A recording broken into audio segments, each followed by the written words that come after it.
One cold 1991 December morning, a 16-year-old girl, Sarah Yarborough, was found strangled to death with her stockings on the school grounds of the Federal Way High School, Washington. Police officers at the scene say that the gory sight of young Anna was one they would always remember. It took 28 years, but justice prevailed. Sarah was born to Lori and John Yarborough on the 4th of June 1975 in Seattle, Washington. Hers was a family of 5. She had a brother, John Jr., and an older sister, Jennifer. She was raised in Federal Way and was a Federal Way high school student before her death. There is a lot to be said about Sarah. She was an all-around child. She wanted to become a pediatrician and help children in need. She was great at school. She loved and excelled at math and science. She also loved art and was quite good at drawing and painting. According to her mother, Sarah loved to read. She always had a book in her hand. She was an amazing dancer and was a part of her school's competitive dance squad, better known as a drill team. She was adventurous and wanted to see as much of the world as she could. Fortunately, she got to visit some countries like England, France, and Italy with her family. Sarah was cheerful and had a warm, infectious smile, and it is little wonder she was popular among her peers and teachers. Sarah had been in a relationship. She had been dating a boy named Matt, who also attended Federal Way High School. They had been together for about a year, and Matt mentioned that they planned to attend the same college after graduation. Sarah was close to her parents and her siblings. Her mother, Lori, called Sarah her sunshine and described Sarah as a wonderful daughter who was loving, respectful, and responsible. Lori mentioned how they shared everything. Sarah was going to blow off the candles on her 17th birthday cake in June 1992 and was very excited. She had picked out her dress and her cake. Sarah had a lot of plans, but one December morning, someone crushed all of them. Sarah had dance rehearsals and was supposed to be at school by 7:30 a.m. Her drill team had an event to prepare for, so Sarah quickly got ready and headed out in her blue Honda Civic. Sarah was in such a hurry that she still had her hair curlers in her hair. Sarah arrived at the school, parked her car in the school parking lot, and headed towards the gym where her team was scheduled to meet. Unknown to her, someone was hiding in the bushes. As she walked, Sarah was dragged into the woods. Sarah was sexually assaulted, beaten, and strangled. Sarah's body was found later that day by 2 young boys, a 12-year-old and a 13-year-old who had been playing in the area. They had found a partially clothed girl in a blue uniform lying on the ground. The boys instantly ran to a nearby house where they called the police. The police arrived on the scene and launched an investigation. They collected all evidence available on the scene. One of the things they collected was semen on Sarah's drill uniform. Sarah was, however, not raped. The detectives did their calculations, and it was confirmed that Sarah Yarborough had died on the 14th of December 1991 around 9:20 a.m. She had been found roughly an hour after she died, about 100 feet from the gym where her drill team had been rehearsing. The boys who found her were also questioned. According to them, a tall man in a blue jacket, jeans, and a baseball hat walked out of the bushes weirdly. The strange man had stopped to stare at them. He walked towards them and left the area. Their curiosity was spiked, and it made them go check to see what he had been doing. That was when they found Sarah's body. The police had the boys work with a sketch artist to illustrate this strange man they had seen. Soon, they had a description.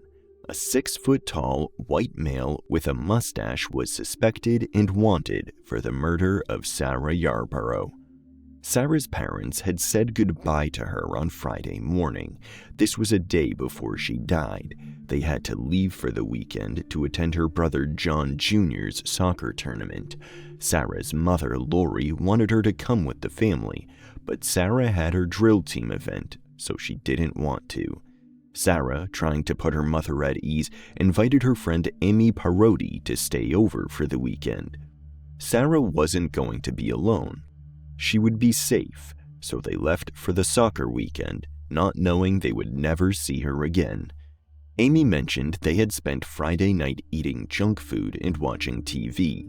Sarah had overslept and had to rush out with her curlers still in her hair on Saturday morning. Amy had imagined that moment would be one they would always come back to, not knowing she would never laugh with Sarah ever again. It was starting to get late on Saturday, and Sarah had not returned from her drill team event. Amy started to get worried and began calling her teammates and anyone else who might know of her whereabouts. It would not take long before Amy received the shocking news, and Sarah's family was informed in no time. A full male DNA profile has been extracted from the semen collected at the scene.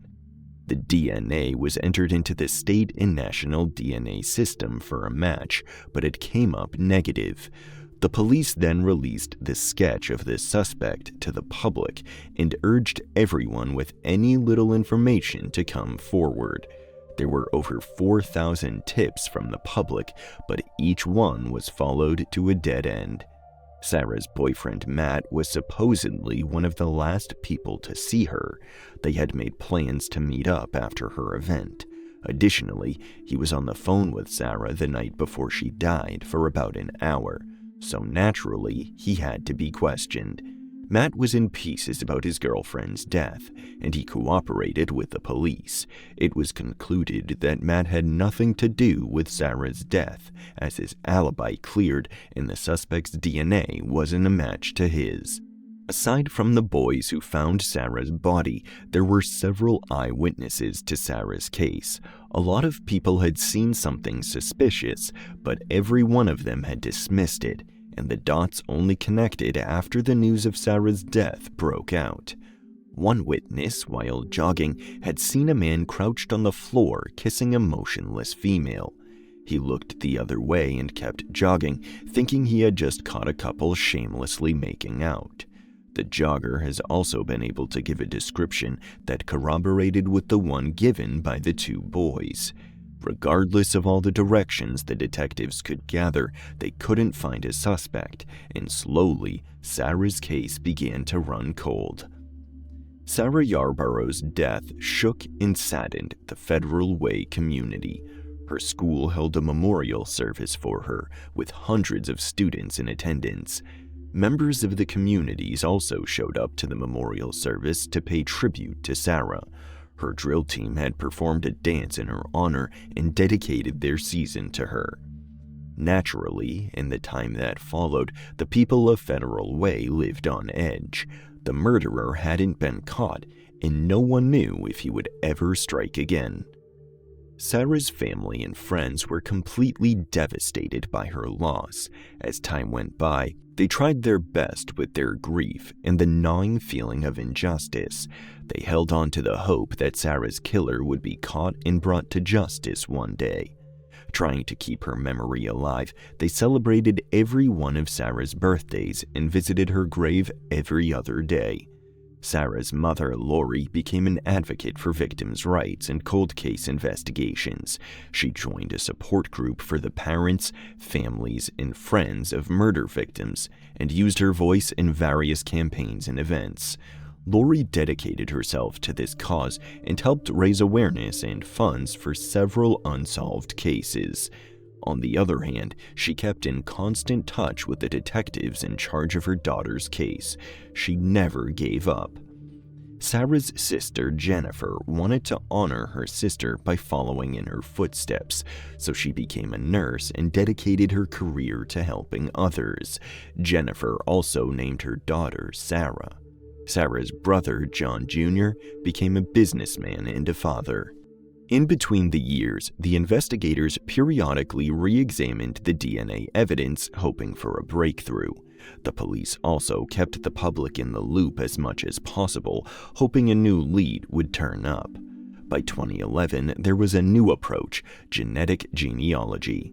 The investigative novelty links an unknown suspect to a recorded family tree. The police partnered with a forensic genetic genealogy company and uploaded the suspect's DNA profile to a public genealogy database.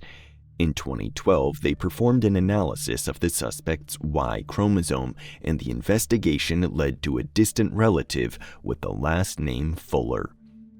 William Fuller was checked out, and he was crossed out as innocent. The suspect's DNA was related to his case, but not an exact match. The DNA profile indicated that he was a paternal line relative of the suspect. The trail stopped here, and Sarah's case went cold again. In 2015, an extra genealogy analysis, an autosomal SNP testing, was done using samples obtained from William Fuller in the crime scene back in 1991. The results showed that the suspect was a Caucasian European with brown hair and blue eyes. The extent of the suspect's relationship with William Fuller was too remote and inconclusive to be predicted. The detectives kept the search going and, using traditional genealogy tracing, were able to narrow down to two possible suspects: the Nicholas brothers. The first brother, Edward P. Nicholas, was a registered sex offender. He had been entered into the CODIS system for a conviction of rape to the first degree. Edward was also crossed out because his DNA already existed in the system when the search was made in 1991. This leaves his brother, Nicholas Patrick. Nicholas Patrick didn't necessarily have a clean slate. In 1983, he had been convicted of the attempted rape of a young woman at knife point. His 1983 conviction was before the launch of CODIS. CODIS was launched in the 1990s, so he escaped by a hair's breadth. In 1993, he was convicted of sexually molesting his 6-year-old stepdaughter. He should have been entered into the CODIS system this time around, but he was allowed to plead to a gross misdemeanor charge. This charge didn't require any DNA collection, so Nicholas got away from CODIS yet again. The police were not going to let Nicholas escape again, so they took it one step at a time. In 2019, surveillance was placed on Nicholas. They followed him to a laundromat in Kent. He was seen smoking cigarettes, and they waited for disposal so they could collect them. Nicholas tossed the cigarette butts on the ground along with a napkin.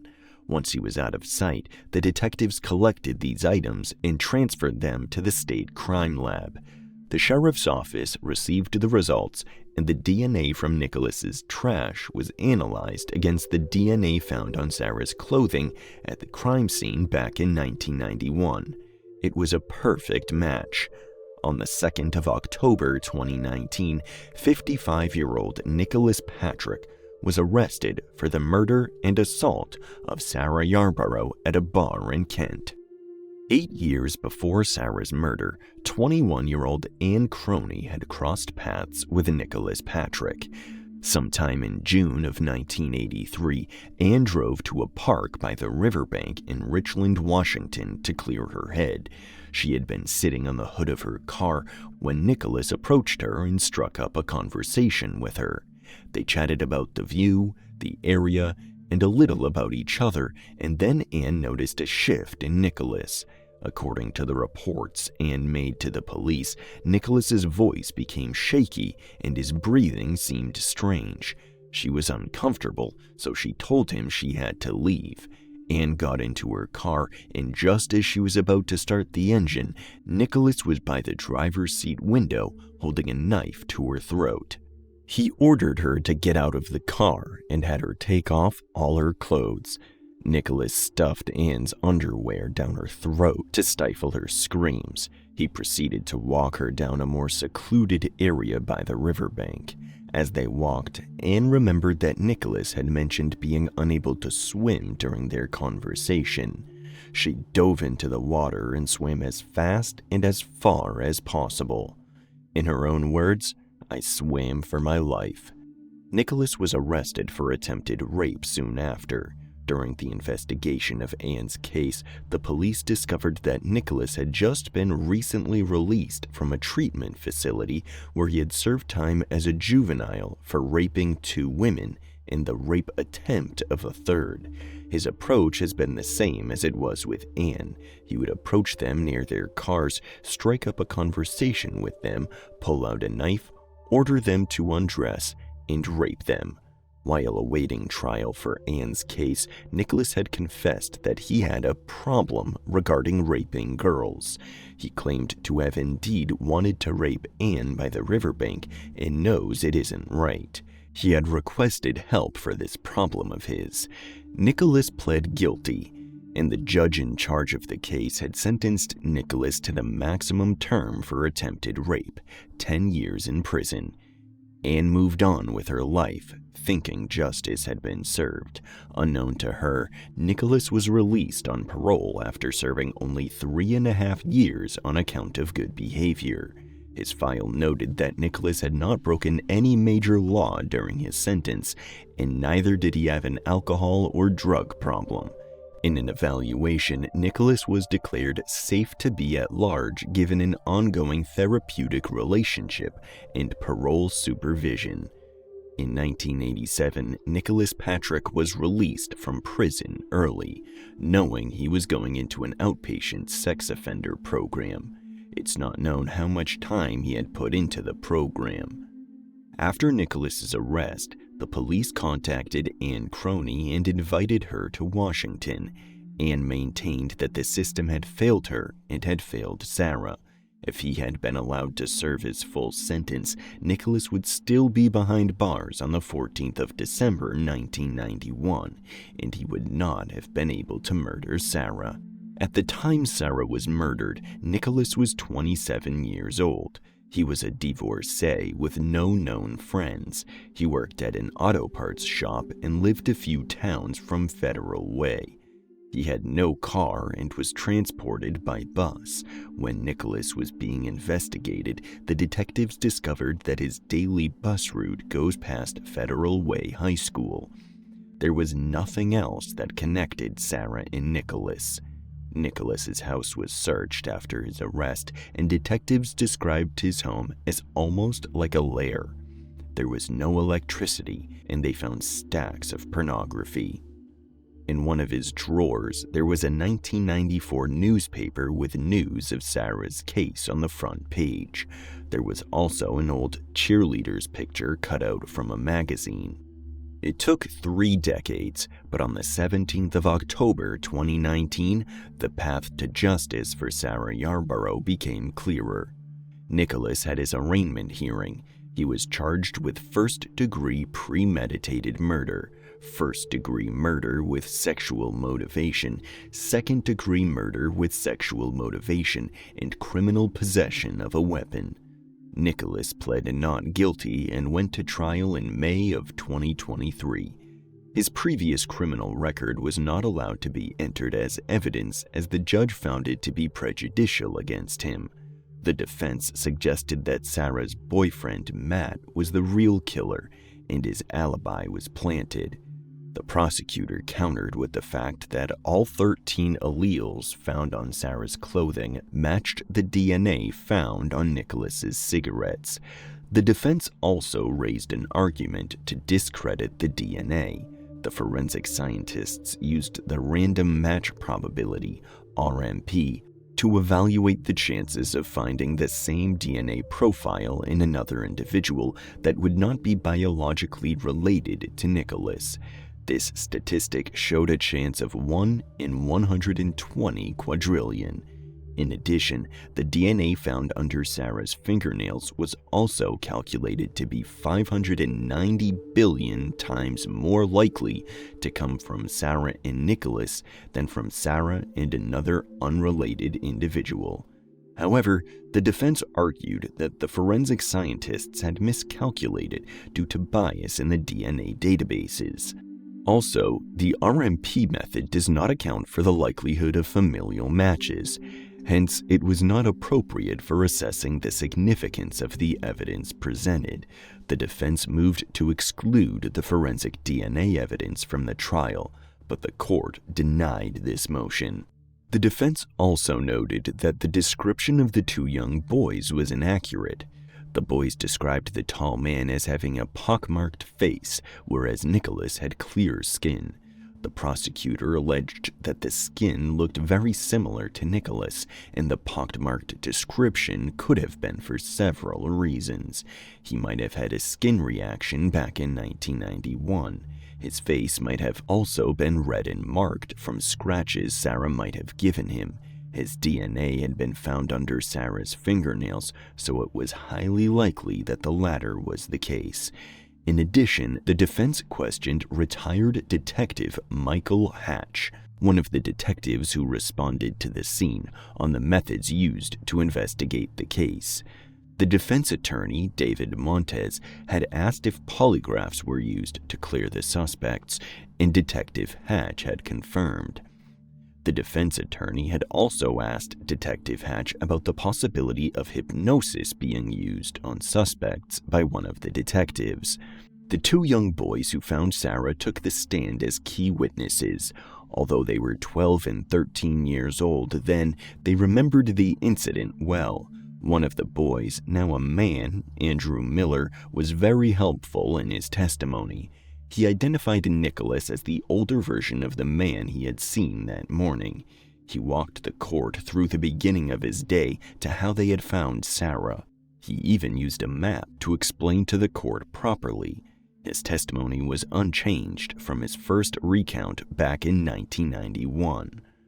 Through every court hearing, Sarah's old friends were present and supportive of the Yarboroughs.